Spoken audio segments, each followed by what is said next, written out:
Saddam Hussein مسلم تاریخ کا ایک ایسا بہادر اور نڈر شخص تھا جس سے یہودی خوف کھاتے تھے اور صدام کا نام سننا بھی پسند نہیں کرتے تھے۔ صدام حسین اکثر اپنے دیے گئے انٹرویو میں بتاتا رہتا تھا کہ میں ایٹم بم اپنے ملک کے لوگوں کے لیے نہیں بنا رہا، بلکہ یہ میں اس لیے بنا رہا ہوں تاکہ میں یہودیوں کی نیندیں اڑا سکوں۔ یہی وجہ ہے کہ یہودیوں کی بے پناہ سازشوں کی وجہ سے اس کو قید کر لیا گیا اور پھر پھانسی کی سزا سنا دی گئی۔ صدام حسین کی 3 بیٹیاں تھیں جن سے وہ بہت پیار کرتا تھا اور ان کے ایک اشارے پر کسی سے بھی ٹکر لینے کے لیے تیار ہو جاتا تھا۔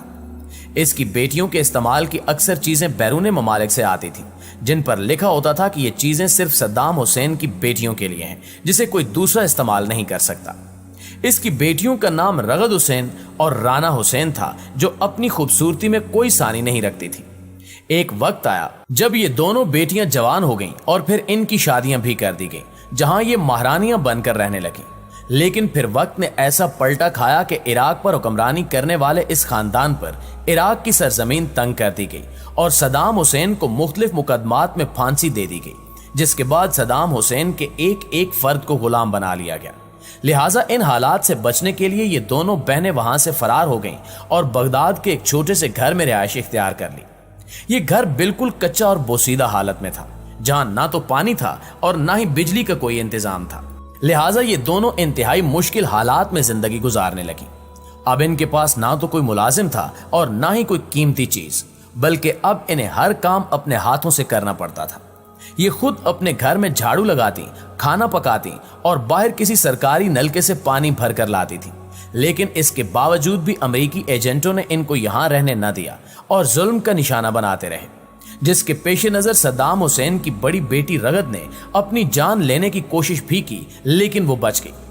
چونکہ صدام حسین یہودیوں سے شدید نفرت کرتا تھا اور اکثر کہتا تھا کہ اے عرب والو اکٹھے ہو جاؤ تاکہ ہم ان یہودیوں کو ختم کر سکیں۔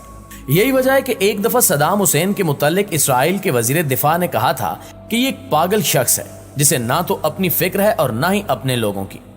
صدام حسین کفار کی آنکھ میں آنکھ ملا کر بات کرنے کا عادی تھا، اور جب بھی کوئی یہودی صدام حسین کو سازش کا حصہ بنانا چاہتا تو اسے ہمیشہ منہ کی کھانی پڑتی۔ دوستو، یہی وہ حکمران تھا جو ایک خاتون کی فریاد پر اسرائیل پر چڑھ دوڑا تھا اور اسرائیل کے دارالحکومت پر 40 میزائل داغ دیے تھے۔ ہوا کچھ یوں تھا کہ ایک دفعہ صدام حسین کی لائیو کانفرنس چل رہی تھی کہ اچانک چیختی چلاتی ہوئی ایک عورت اس کے سامنے آ کھڑی ہوئی اور صدام حسین کو سخت الفاظ میں مخاطب کرتے ہوئے کہنے لگی کہ اسرائیلی فوجیوں نے میری بیٹی کو ریپ کا نشانہ بنا کر قتل کر دیا ہے اور تمہیں یہاں کوئی فکر نہیں ہے۔ تم عیش و آرام کی زندگی بسر کر رہے ہو اور ادھر ہم پر مظالم کے پہاڑ توڑے جا رہے ہیں۔ اس عورت نے مزید کہا کہ روزانہ ہمارے گھروں سے اسرائیلی فوجی ہم سب کی آنکھوں کے سامنے ہماری بہنوں بیٹیوں کو اغوا کر کے لے جاتے ہیں، جن کو بعد میں قتل کر کے پھینک دیا جاتا ہے، اور ہمارے چھوٹے چھوٹے بچوں کو سڑکوں پر گھسیٹ گھسیٹ کر مار دیا جاتا ہے۔ کیا تمہیں ان عورتوں، بوڑھوں اور بچوں کی چیخیں سنائی نہیں دیتی جو روزانہ اسرائیلی فوجیوں کی گولیوں کا نشانہ بنتے ہیں؟ کیا تم سے ان عورتوں، بچوں اور بوڑھوں کی چیخوں کا حساب نہیں لیا جائے گا؟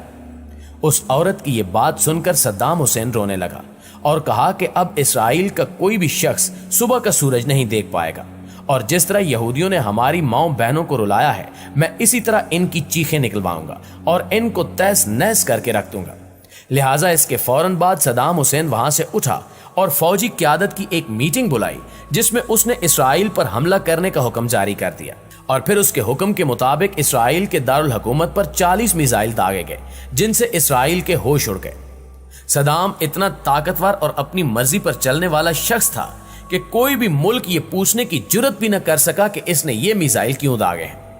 ان 40 میزائلوں نے اسرائیل کے دارالحکومت تل ابیب کو مٹی میں ملا دیا، جبکہ بڑی بڑی عمارتیں تباہ و برباد ہو گئیں اور ہزاروں یہودی جہنم واصل ہوئے۔